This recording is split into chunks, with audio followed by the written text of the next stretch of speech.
ആകാശവാണി.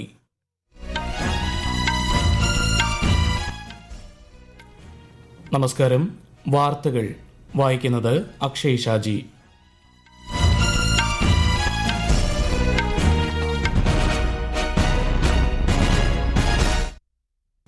പ്രധാന വാർത്തകൾ. അടിസ്ഥാന സൗകര്യം, ഡിജിറ്റൽ ഊർജം തുടങ്ങിയ മേഖലകളിൽ ഗ്ലോബൽ സൌത്ത് രാജ്യങ്ങൾ തമ്മിലുള്ള ബന്ധം അടുത്ത കാലത്ത് മികച്ച പുരോഗതി കൈവരിച്ചതായി പ്രധാനമന്ത്രി നരേന്ദ്രമോദി.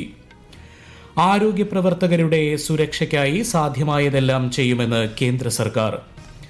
ഔദ്യോഗിക സന്ദർശനത്തിനായി വിദേശകാര്യമന്ത്രി എസ് ജയശങ്കർ ഇന്ന് കുവൈറ്റിലെത്തും. അന്താരാഷ്ട്ര മേഖലാതല വിഷയങ്ങൾ ചർച്ച ചെയ്യും.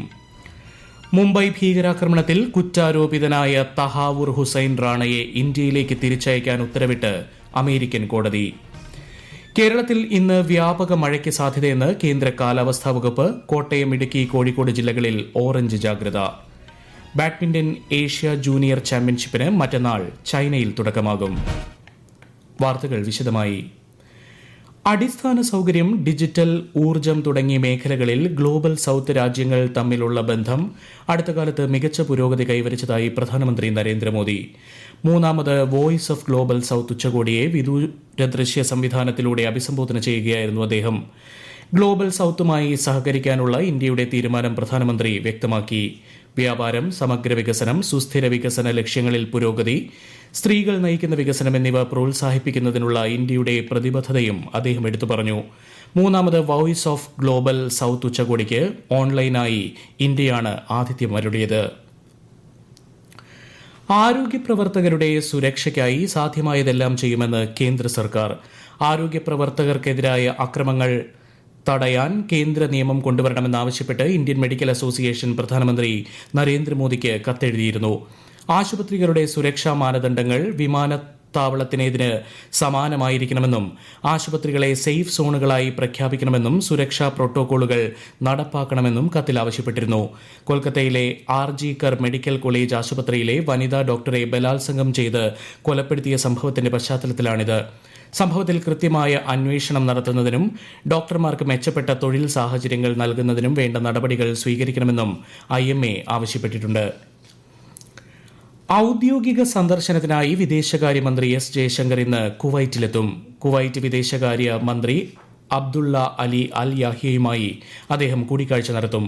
കുവൈറ്റ് ഭരണകൂടത്തിലെ മറ്റ് പ്രമുഖരുമായും ശ്രീ ജയശങ്കർ കൂടിക്കാഴ്ച നടത്തും. രാഷ്ട്രീയ, വ്യാപാര, നിക്ഷേപ, ഊർജ്ജ, സാംസ്കാരിക വിഷയങ്ങളിൽ ചർച്ചയുണ്ടാകും.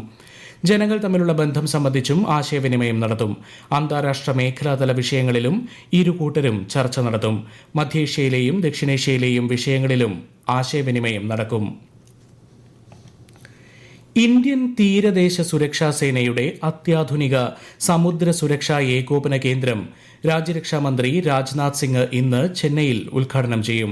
ഇതിനു പുറമെ ചെന്നൈയിൽ സമുദ്ര മലിനീകരണ നിയന്ത്രണ കേന്ദ്രം, പുതുച്ചേരിയിൽ തീരസംരക്ഷണ സേനയുടെ വ്യോമ നിരീക്ഷണ സംവിധാനം എന്നിവയുടെയും ഉദ്ഘാടനം ശ്രീ രാജ്നാഥ് സിംഗ് നിർവഹിക്കും. തീരദേശ മേഖലയിലെ ജലത്തിൽ കാണപ്പെടുന്ന രാസമാലിന്യത്തെ ഫലപ്രദമായി നേരിടുക എന്ന ലക്ഷ്യത്തോടെയാണ് മലിനീകരണ നിയന്ത്രണ കേന്ദ്രം സ്ഥാപിക്കുന്നത്.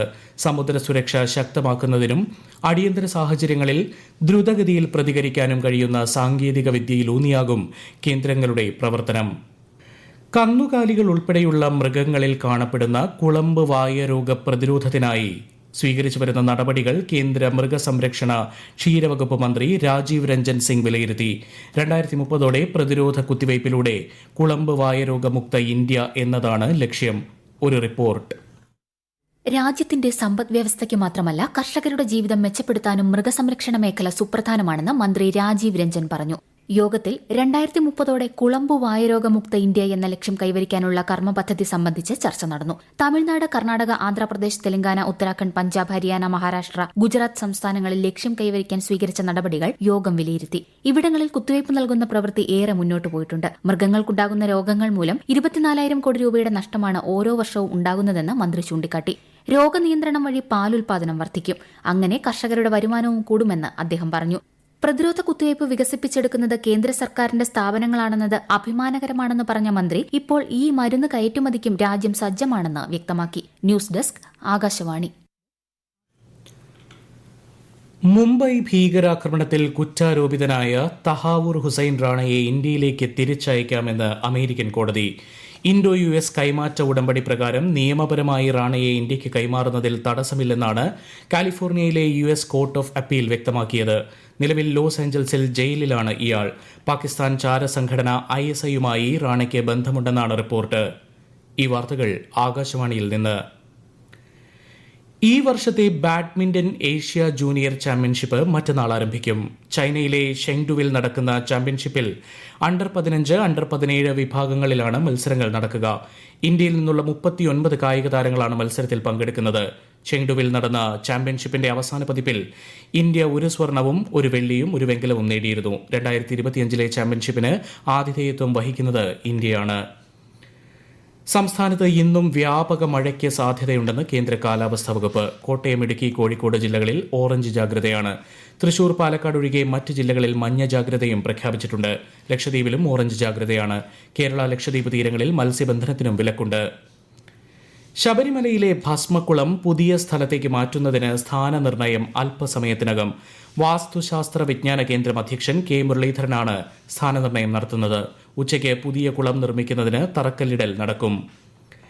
വേളാങ്കണ്ണി ഉത്സവത്തോടനുബന്ധിച്ച് തിരക്ക് കുറയ്ക്കുന്നതിന് തിരുവനന്തപുരം വേളാങ്കണ്ണി തിരുവനന്തപുരം പ്രത്യേക ട്രെയിൻ സർവീസ് ഈ മാസം 21, 28, അടുത്ത മാസം 4 തീയതികളിൽ തിരുവനന്തപുരത്ത് നിന്ന് വേളാങ്കണ്ണിയിലേക്കും തൊട്ടടുത്ത ദിവസങ്ങളിൽ തിരിച്ചുമാണ് സർവീസ്. റേഡിയോയിലൂടെ കേൾവിയുടെ കുലീന സംസ്കാരത്തിലേക്ക് വിദ്യാർത്ഥികളെ നയിക്കുന്ന റേഡിയോ പള്ളിക്കുടം പദ്ധതിക്ക് ആലപ്പുഴ ജില്ലയിലെ തഴക്കര ആത്മാനന്ദ വിലാസം സംസ്കൃത സ്കൂളിൽ ഇന്ന് തുടക്കം. സ്കൂളിലെ മുഴുവൻ വിദ്യാർത്ഥികൾക്കും പദ്ധതിയിൽ റേഡിയോ സമ്മാനിക്കും. ആന്ധ്രാപ്രദേശ് മുഖ്യമന്ത്രി N. ചന്ദ്രബാബു നായിഡു ഇന്നലെ പ്രധാനമന്ത്രി നരേന്ദ്രമോദിയുമായി കൂടിക്കാഴ്ച നടത്തി. ന്യൂഡൽഹിയിലായിരുന്നു കൂടിക്കാഴ്ച. രാജ്യത്ത് ഇതുവരെ കുരങ്ങുപനി റിപ്പോർട്ട് ചെയ്തിട്ടില്ലെന്ന് കേന്ദ്ര ആരോഗ്യ മന്ത്രാലയം. ലോകാരോഗ്യ സംഘടന കുരങ്ങുപനി പൊതുസമൂഹത്തെ ബാധിക്കുന്ന അന്തർദേശീയ ആരോഗ്യ പ്രശ്നമാണ് എന്ന് പ്രഖ്യാപിച്ചതിന് പിന്നാലെയാണ് കേന്ദ്ര ആരോഗ്യമന്ത്രി JP നഡ്ഡയുടെ നേതൃത്വത്തിൽ ന്യൂഡൽഹിയിൽ അവലോകന യോഗം നടന്നത്. രോഗബാധയുണ്ടായാൽ 2 മുതൽ 4 ആഴ്ചയ്ക്കുള്ളിൽ രോഗമുക്തി ലഭിക്കുമെന്നും അണുബാധയുണ്ടായ വ്യക്തിയുമായി ലൈംഗിക ബന്ധത്തിലൂടെയോ ശരീരസ്രവങ്ങളിലൂടെയോ വസ്ത്രങ്ങളിലൂടെയോ ആണ് രോഗം പകരുക എന്നും ആരോഗ്യ മന്ത്രാലയം അറിയിച്ചു. രോഗവ്യാപനം ഉണ്ടാകാതിരിക്കാൻ സാധ്യമായതെല്ലാം ചെയ്യും. വിമാനത്താവളങ്ങൾ, തുറമുഖങ്ങൾ എന്നിവിടങ്ങളിൽ പരിശോധനാ സൗകര്യം ഒരുക്കുമെന്നും ശ്രീ നഡ്ഡ വ്യക്തമാക്കി. നേപ്പാൾ വിദേശകാര്യമന്ത്രി അർസു റാണ ദൂബ 5 ദിവസത്തെ സന്ദർശനത്തിനായി ഇന്ന് ഇന്ത്യയിലെത്തും. ഇന്ത്യൻ വിദേശകാര്യമന്ത്രി S. ജയശങ്കറുടെ ക്ഷണപ്രകാരമാണ് സന്ദർശനം.